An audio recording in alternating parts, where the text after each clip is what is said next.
They grow up misunderstood. Too quiet, too intense, too slow. At least that's what the world tells them. While others chase applause, they observe. While others rush into careers, relationships, identities, they hesitate, not from fear, but from depth. Carl Jung believed that the rarest personality is not built for early success. It is built for late emergence. These individuals often feel out of sync with time itself. As children, they sense more than they can explain. As young adults, they struggle to fit into systems designed for speed, noise, and imitation. Society rewards the loud, the aggressive, the adaptable. But Jung warned, what adapts too easily often lacks a true self. The rare personality carries an inner weight, a long incubation period. Their life does not unfold in straight lines. It spirals inward before it expands outward. They fail early. They wander. They appear lost. But beneath that delay, something is forming. A self that is not borrowed. A mind that is not programmed. A purpose that cannot be rushed. And when they finally rise, it is not dramatic, it is inevitable. This video is not about motivation. It is about understanding why the rarest personality often succeeds after everyone else, and why that delay is not a weakness, but the very source of their power. If you've always felt late to life, this may explain everything. There is a type of person Carl Jung spoke about indirectly, carefully, almost reluctantly. Not because it was insignificant, but because it was rare. This personality does not dominate classrooms. It does not shine in early careers. It does not move fast, compete loudly, or seek validation. Instead, it watches. Jung understood something most modern psychology ignores. Human development is not uniform. Some personalities are designed for early adaptation. Others are designed for late individuation. And the rarest personality belongs to the second group. From the very beginning of life, this individual feels different. Not superior, not inferior, just misaligned. As a child, they often appear inward, serious, or strangely mature. They ask questions that don't fit their age. They feel emotions they don't yet have language for. But here is the paradox. While they may seem old inside, they are developmentally delayed outwardly. They struggle in systems that reward speed, obedience, and imitation. School punishes them. Society misunderstands them. Peers outgrow them, or so it appears. Jung believed this early friction was not accidental. It was psychological necessity. 1. The inner world is too strong. Most people build their identity by absorbing the external world. They copy values, goals, behaviors. This creates early confidence, but often shallow foundations. The rare personality is different. Their inner world is unusually vivid. Thoughts, symbols, emotions, intuitions, all collide at once. Jung would describe this as a psyche where the unconscious is highly active. This creates a problem early in life, because when the inner world is louder than the outer one, adaptation becomes difficult. They cannot simply become what society asks them to be. Not because they are rebellious, but because their psyche resists false alignment. So they hesitate. They delay choices others make easily. Career paths, relationships, beliefs, identities. From the outside, this looks like confusion. From the inside, it feels like suffocation. Jung warned that forcing such individuals into premature identities can cause lifelong neurosis. The psyche fractures when it lives a life that does not belong to it. So the rare personality unconsciously resists early success. 2. Why they fall behind and why it's necessary. In their 20s, the contrast becomes painful. Others are advancing. Promotions, marriages, social status, confidence. The rare personality feels stuck. They may jump from path to path. They may retreat into isolation. They may appear unambitious or lost. But Jung would say, this is not stagnation, this is incubation. Their psyche is doing something invisible. While others are building social structures, the rare personality is building psychological structure. They are unconsciously asking questions most people postpone until midlife. Who am I really? What is authentic? What part of me is shadow? What is borrowed? What is true? These questions slow you down, but they save you later. Jung observed that many people who succeed early collapse inwardly later. Midlife crises, depression, emptiness. These are symptoms of a life lived without individuation. The rare personality pays the price early so they don't pay it later. 3. The burden of consciousness.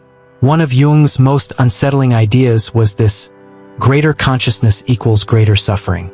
The rare personality is often painfully aware of hypocrisy, of manipulation, of social games, of power dynamics, of meaninglessness.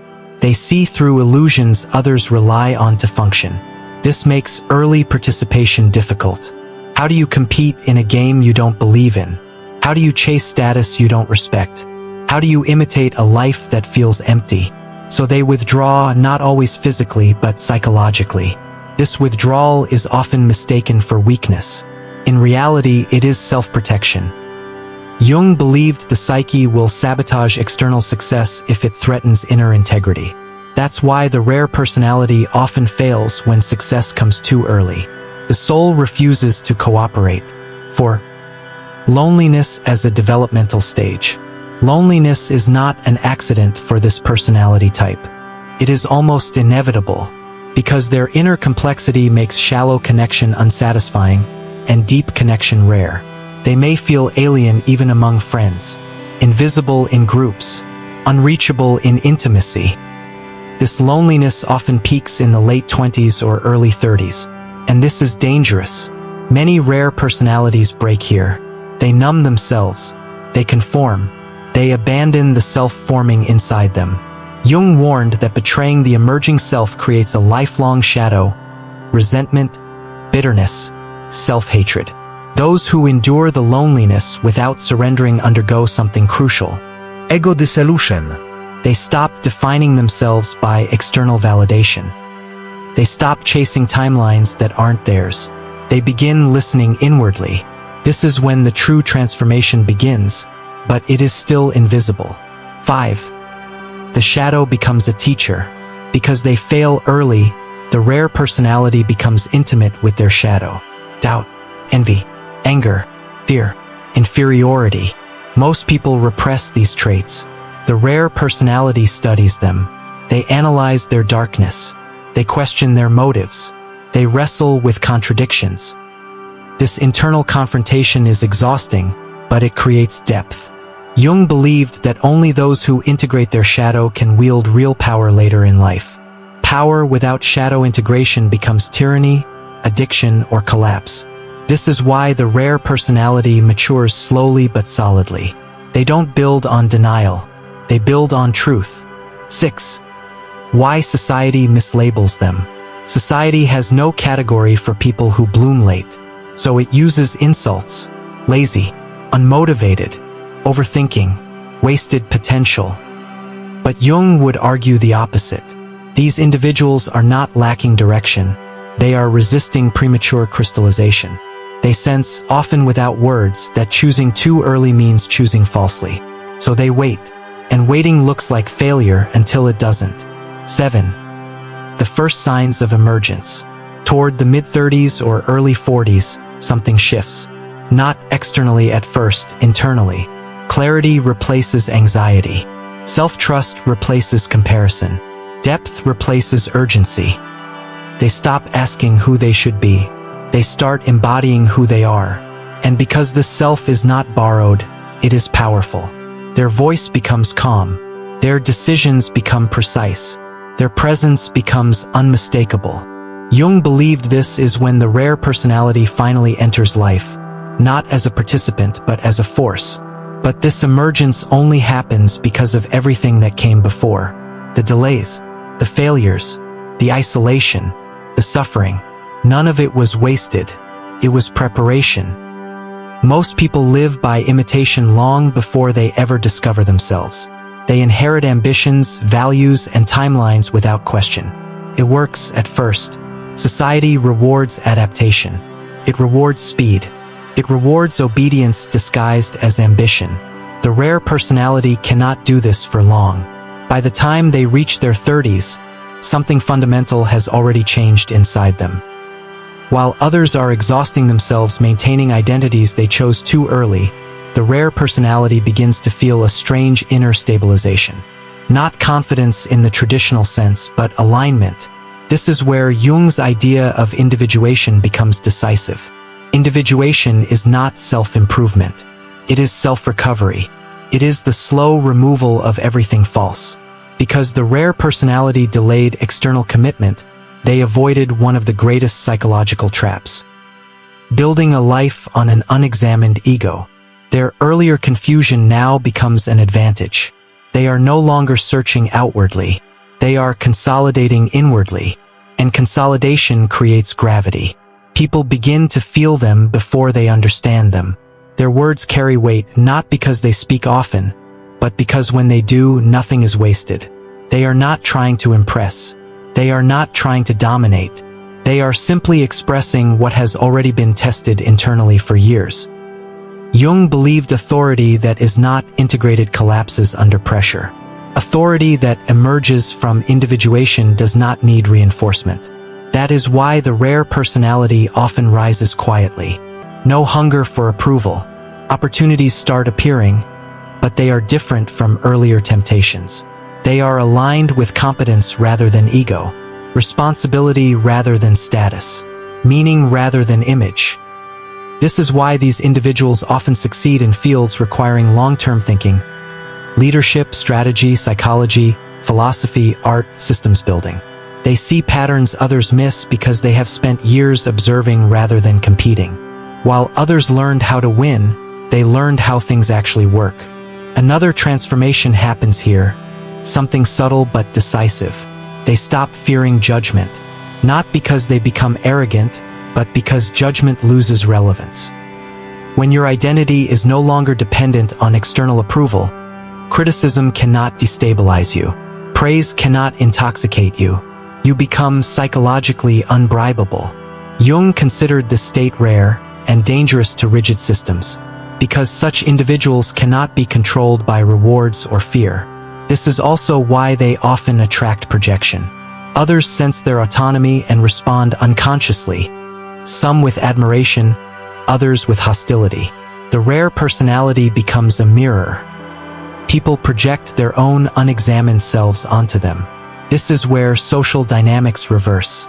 Earlier in life they were overlooked. Now they are watched. Earlier they doubted themselves. Now others doubt themselves around them. This shift can feel disorienting at first. Many rare personalities hesitate to step into visibility because they still carry the memory of early rejection. But Jung warned, refusing one's rightful place is also a betrayal of the self. Individuation does not mean hiding. It means bearing the weight of who you have become. This is where their shadow integration becomes critical. Because they know their darkness, they are not afraid of power. They do not need to abuse it. They do not need to prove anything. Their ambition is surgical. Their movements are economical. Their energy is conserved. This is late-life momentum. While others burn out, they are just beginning. Relationships change too. The rare personality no longer seeks intensity for validation. They seek resonance. Fewer connections, but deeper, cleaner, more stable.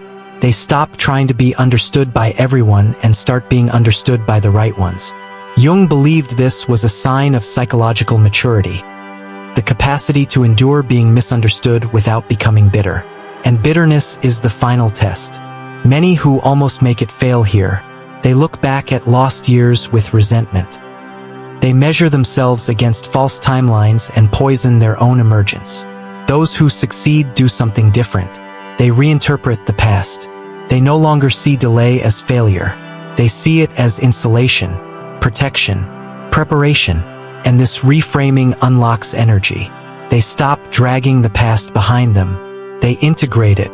They use it. Their story becomes coherent, not impressive, not dramatic, but internally consistent. This is when their influence expands, not through force but through example.